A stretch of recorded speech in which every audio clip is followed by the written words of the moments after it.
a Come By to Curtain Call, a weekly program of reviews, previews, interviews, and features of and with the great art and artists on Maui and beyond. I'm Paul James Brown. Maui Academy of Performing Arts Living Room Theater has been the site for some of the most intimate, innovative, and exciting theater on Maui. David Johnston, our most experienced and creative director, whose resume reads like a cavalcade of crowning achievements, has outdone himself on this one. Tiny Beautiful Things is a play based on the book by Sharyn Stone, adopted for the stage by Nina Vardalos. Ms. Strayed was an advice columnist for a literary website, The Rumpus. The letters she received and sent were collected into a book, and then journalist Marshall Heyman showed it to his friend, director Thomas Kail, who gave it to Ms. Vardalos, suggesting it become a play.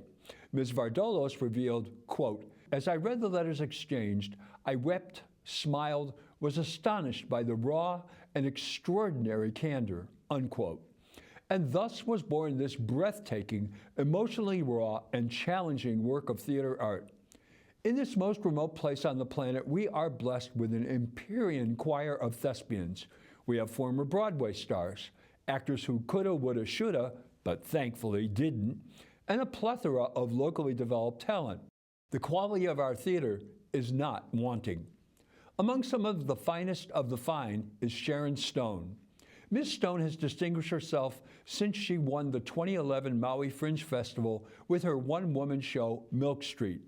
She has gone on to create some of the strongest Maui performances, but this one, her Sugar, will be hard to top. Sugar has been recruited by a podcaster, Jai Paba, who she wrote a letter to. He tells her they met at a writer's conference, and he offers her the opportunity to take over the job, which is unpaid. At first, she is reluctant, but then, after a brief consideration, she proclaims, "Yeah, I'm in." And thus begins a tsunami of pleas, explanations, queries, heart-on-your-sleeve stories she feels from every type of needy person imaginable. She's not your typical advice columnist. She doesn't tell anyone what to do or what not to do. She provides advice that is illuminating rather than instructional. She uses their questions to share her traumas, from being the object of a pedophile to heroin addiction to every form of neurotic and verging on psychotic behaviors one can imagine. The emotional depth she plumbs would tax the Trieste bathyscape, and the variety of feelings she displays would test the most astute shrink to catalog. This is a tour de force performance, if there ever was one. First, there is the sheer volume of work she had to master. The play is about 90 minutes long with a 15-minute intermission. Ms. Stone is speaking in huge, complex monologues for at least 2/3 of the show. Then there is the injury she had to overcome, which caused the show to open a week late. Finally, because of her injury, the entire show had to be re-blocked. She is the magnet attracting the world's iron filings. The other actors in the show portray the letter writers, but they deliver their pleas as if they were in Sugar's home, even though they fail to get her to tell them her whereabouts, and she covers up her real name for almost the entire show. They also portray some of the characters in Sugar's stories. This is not a traditional play most audience members are familiar with. The actors transform into various characters on stage. There are no doors, so the various actors take their places on the stage and start their letters. Unlike in the first production in 2016 at the Public Theater, where the actors could see each other but were directed not to touch, Mr. Johnston and his cast have chosen to ignore the playwright's suggestion. There's a lot of touching in this show. The support she receives from the 5-member cast, who play around 25 characters, is the foundation which this most unique theatrical performance is built upon.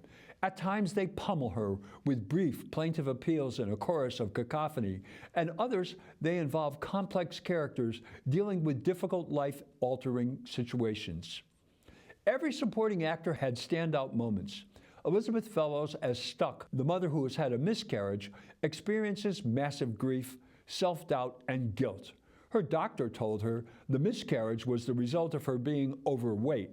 She closes with, quote, "The rational part of me understands that if I don't pull myself out of this, I'll do serious damage to myself. I know this, and yet I just don't care. I want to know how to care again. Signed, Stuck, unquote. Ms. Fellows finds the truth in this character. There's no melodrama, just a woman crying out for help. James Morrison has several excellent characters, but the one that resonated the most was the father who lost his only son in a homicidal car crash at 22 years old. Here is another form of parental grief. Mr. Morrison finds the balance between his extreme anguish and his rage at the perpetrator. He tells Sugar it has taken him several weeks to write to her, and he cannot put together a letter, only a list. It is 22 items long, poignantly the same number of years his son was here. His number 22 is, quote, "How do I become human again?" unquote. Molli Fleming's most heart-wrenching character is a rape victim who wonders if she should tell her newish lover about it. When she says, quote, "We've been through some stuff, but I don't know if he's capable of hearing about this," unquote. You undergo her real confusion. She understands the need to tell, but then there is this fear that he may not want used goods. Joshua Sexton is an alumnus of the American Musical and Dance Academy and King K.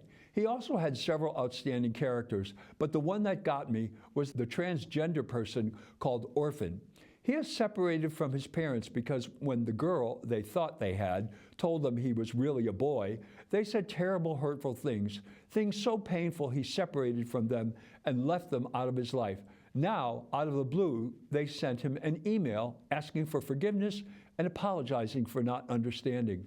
He asked Sugar, quote, "I cried like crazy, and that surprised me. I believed I didn't love my parents anymore. I have made it without them. I've created an island far away and safe from my past. I made it because I'm tough. Do I forgive them and get back in touch, or do I ignore their email and stay safe on my island? What do I do?" Signed, Orphan. Finally, there is Jai Paba. His letter about his narcissistic, controlling, vain, volatile father who brutally abused him was gut-wrenching.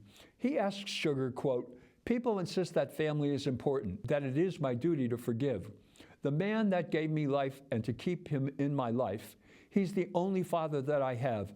But is it worth the pain?" Signed, When is Too Much, Too Much. These are just a few of the highlights of this exceptional night at the theater. Suffice to say, Sugar has a lot to say about every one of these exceptional howls for help, which you will have to get a ticket to find out.